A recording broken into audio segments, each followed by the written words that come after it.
Well, there was a situation in 1994, and I guess Soulja Slim was there. There was a big dice game that was happening, and things went bad. Definitely. Explain what happens. Um, Me and Slim was shooting dice on the porch on Magnolia Street. And this day I actually had to go see my parole officer, probation officer. You know what I'm saying? Because it was a color code thing, so it was my color, I had to go. So we shooting dice on the porch and we talk big shit to each other. So they hit me at the dice game. You know what I'm saying? But I had a few more dollars in my pocket. Now they walked in the middle of the court with a circle and on 6 and Clara.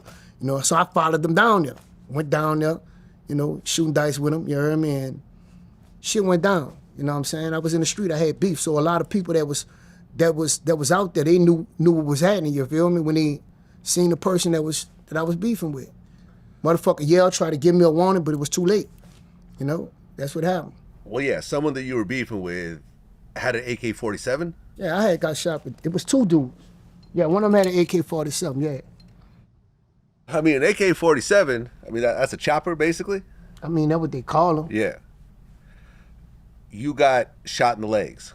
I got shot in the leg, I got shot all over my fucking body. How many times did you get shot? 18. 18 times. 18, yeah. I could show you every motherfucking mark. I got shot legs, my fucking side, my chest, you heard me? The back of my back, you heard me? My arm, basically, if you pull my shirt up right here, I got shot 5 times right here. You know what I'm saying? This arm right here, you know what I'm saying? It looked like a tiger that's ripped through that bitch. I still had my arm though for like 12 days. Well, during that time, guys would shoot at the legs first, so then they could stand over them. Yeah. And basically empty the clip and turn it into a closed casket. Mm-hmm. That was the MO during that time. That was so the thing that you had. You were right in the middle of that. You're getting shot in the legs, but you had a gun on you. Yeah. But you didn't manage to get it out quick enough when you first got shot. No, I had managed to get it out. I managed to get it out. The gun got shot. The gun got shot? Yeah. Oh, they shot the gun. Fucking so right out of your hands. Yeah, no, they ain't shoot it out of my hand. The gun is still in my hand. The gun got shot and big ass fucking dent in the gun. Damn. Yeah. Did it still work? I don't think it worked. I don't know if it worked or not. You know what I mean? Okay.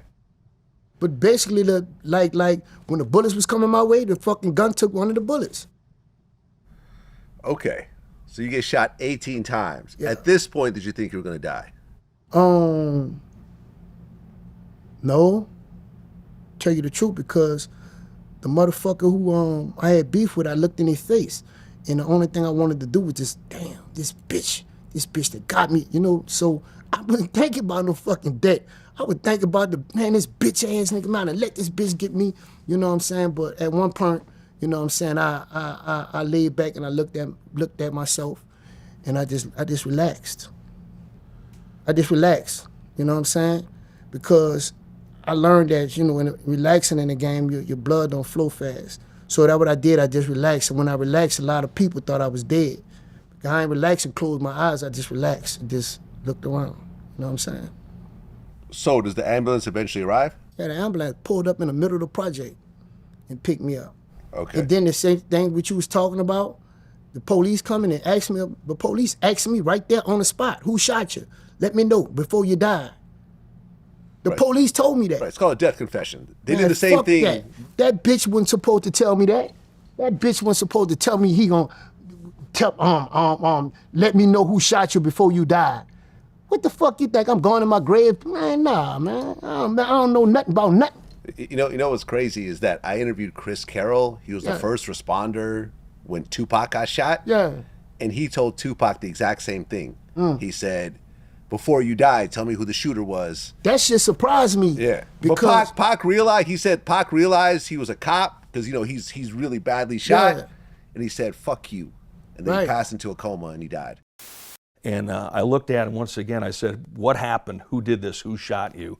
And now he's looking at me, so we're looking at each other in the eyes. And this is kind of the first time he's even acknowledging my presence.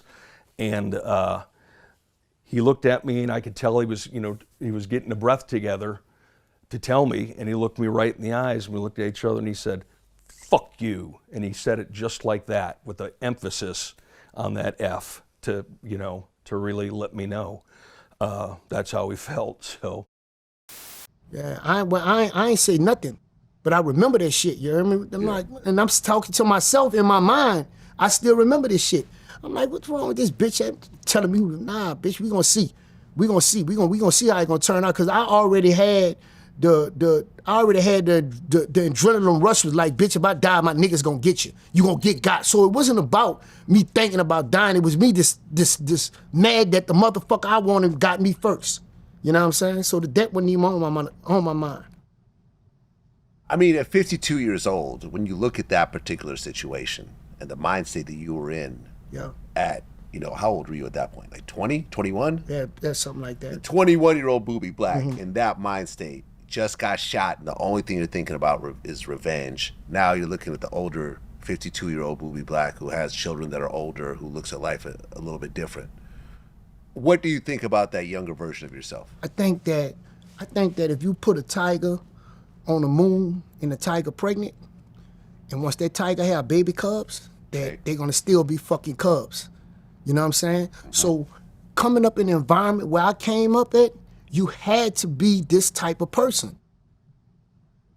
So it don't matter, you know what I'm saying, what you're doing, it just matter where the fuck you was at. And where I was at, you heard me, I was in the heart of the motherfucking jungle.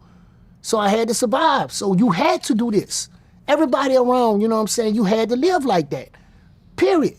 Yeah. You was gonna get tried, you know what I'm saying, and if you don't stand up behind your fucking self, you was gonna get ran over. I wasn't about to get ran over. I wasn't about to let no motherfucker kill me. I wasn't about to let nobody build up a case to come fuck with me. I'm gonna shut this shit down. You heard me? Run it, rank it, or sank it. That's how I was living. I don't live like that no more, but back then I had to live like that. I had to.